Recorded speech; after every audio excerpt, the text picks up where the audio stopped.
والے کچھ صحافی اگر وہ غلطی سے بھی کچھ بول دیں تو ان کو حکومتی اتحادی جماعت وہ سینٹ کی قائمہ کمیٹی میں بلا کر ان کی تضحیق کرتی ہے، ان کی بےعزتیاں کی جاتی ہیں، اور مریم نواز بس وہ غیر اعلانیہ اظہار یکجہتی کر کے ہی رہ جاتی ہیں۔ عمران خان کو جیل میں ڈالنے، کیسز بنانے اور پارٹی کو توڑنے کے سب تیر استعمال کرنے کے باوجود عمران خان کی جو مقبولیت ہے اس کو انہوں نے برقرار رکھا ہوا ہے، اور اب تو محسوس ہوتا ہے کہ شاید طاقتور حلقے بھی یہ سوچنے پہ مجبور ہیں کہ کہیں یہ والے 30 مار خان واقعی ویسے تو نہیں نکلے جیسا اصل والا 30 مار خان تھا، یعنی کہ ایک ہی وار میں دشمن نہیں بلکہ اپنے ہی بازو پر ہاتھ مارنے والا۔ تو اب صورتحال یہ ہے کہ مسلم لیگ نون کی ہر ناکامی، ان کی بیڈ گورننس اسٹیبلشمنٹ کے کھاتے میں چلی جاتی ہے، اور اسٹیبلشمنٹ کی کوئی بھی یا کسی بھی اچیومنٹ کو مسلم لیگ نون کی حکومت وہ اپنی کارکردگی بنا کر آپ لوگوں کے سامنے پیش کرتی ہے۔ اب اس کی سب سے بڑی جو مثال ہے وہ یہ سیلاب کے دوران حکومتی کارکردگی ہے، جس میں وسطی پنجاب میں تو حکومت کسی حد تک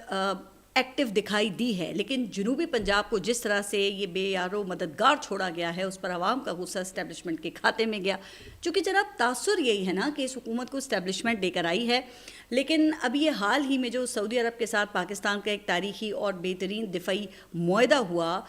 جس کے تحت دونوں ممالک میں سے کسی ایک پر اگر حملہ ہوتا ہے تو وہ دونوں پر تصور کیا جائے گا۔ اچھا، اس پہ میں نے اپنے پچھلے ولاگ میں بات بھی کی تھی، اور اس کے مثبت اور منفی اثرات پہ آلریڈی بہت بات ہو چکی ہے، لیکن حکومت کو اس معاہدے کا کریڈٹ دینا، ہاں وہ بالکل ایسے ہی ہے جیسے کہ یہ 92 کے ورلڈ کپ کے جیتنے کا کریڈٹ جو ہے وہ میاں محمد نواز شریف کو دے دیا جائے جو اس وقت کے وزیر اعظم تھے۔ یقیناً ساری کاوش وہ پاکستانی اسٹیبلشمنٹ کی ہے، اور سب جانتے ہیں کہ پاکستان کی خارجہ اور دفاعی پالیسی کے اوپر انہی کا کنٹرول ہے، لیکن مسلم لیگ نون کے سوشل میڈیا نے جس طرح وزیر اعظم شہباز شریف کے سعودی عرب میں تاریخی استقبال کو سوشل میڈیا پہ دکھا دکھا کے سارا کریڈٹ اس حکومت کے کھاتے میں ڈال دیا ہے۔ بھئی اس کے بعد تو مجھے وہ 30 مار خان کی جو کہانی ہے نا وہ بہت ہی زیادہ یاد آئی۔ اب آپ نے میرا یہ ولاگ یاد رکھنا ہے